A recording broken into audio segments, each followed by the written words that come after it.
magasins Biocoop Prévergue proposent des produits d'alimentation d'origine biologique, mais pas seulement. On a aussi du textile, un rayon papeterie, des produits d'entretien, des produits cosmétiques, des objets faits par des artisans.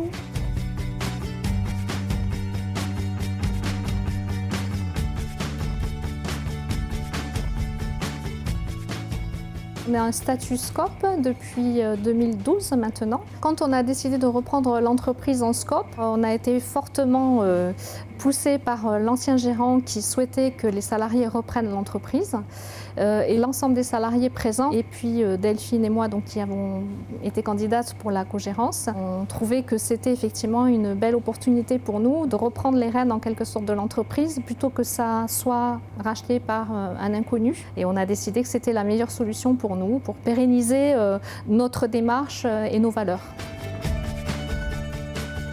L'accroissement de manière assez asymptotique de l'activité m'a amené à avoir une plus grande difficulté à concilier mes activités d'agriculteur et celles de chef d'entreprise. Et donc à un certain moment, il a fallu se décider. Et tout naturellement est venue l'idée de transformer l'ASRL en SCOP. J'ai envoyé avec mes vœux de 2011 à tous mes collègues une lettre au titre assez évocateur de Scoop si nous faisions une SCOP. Et moi évidemment de suite j'ai rebondi sur l'idée parce que avoir ma propre entreprise c'est quelque chose qui me plaisait depuis toujours. Donc moi dès le départ je me suis portée volontaire et dès le départ j'ai voulu automatiquement créer un binôme de cogérance. J'ai pas voulu porter la gérance toute seule. Même si c'est une seule et même structure juridique, on a quand même 2 magasins, donc 2 points de vente séparés l'un de l'autre physiquement. À partir du moment où l'ancien gérant a fait part de sa décision qu'on transforme l'entreprise en SCOP, tout s'est très bien passé. Ça a pris à peu près 6 mois pour que la décision soit définitivement prise.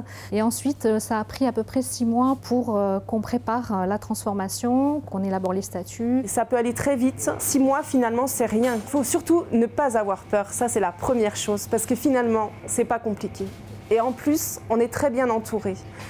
Et c'est avant tout aussi un échange et une construction en équipe avec les associés salariés. La transmission pour nous n'a pas été compliquée dans la mesure où nous savions où nous allions, nous savions ce que nous voulions faire et que nous avons reçu l'appui effectivement quand même sur le plan logistique et institutionnel, je dirais, à la fois de notre cabinet comptable et de la structure des fédérations départementales des SCOP.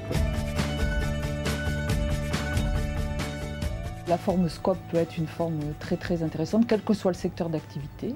Bon, là, on est dans un cadre d'une activité de commerce, mais c'est vrai dans l'artisanat, c'est vrai dans tous les secteurs d'activité.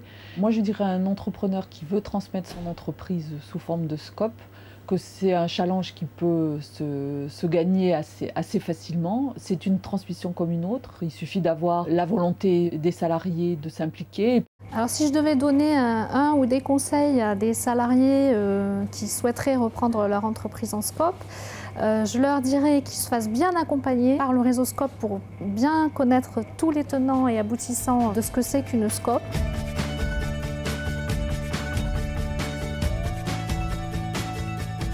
Le bilan, c'est très positif pour nous. Voilà, ça fait 2 ans et demi que ça fonctionne en cogérance, ça se passe très bien avec Anne. Après 2 ans et demi de vie en SCOP, on peut dire que c'est une réussite puisque l'entreprise se porte bien.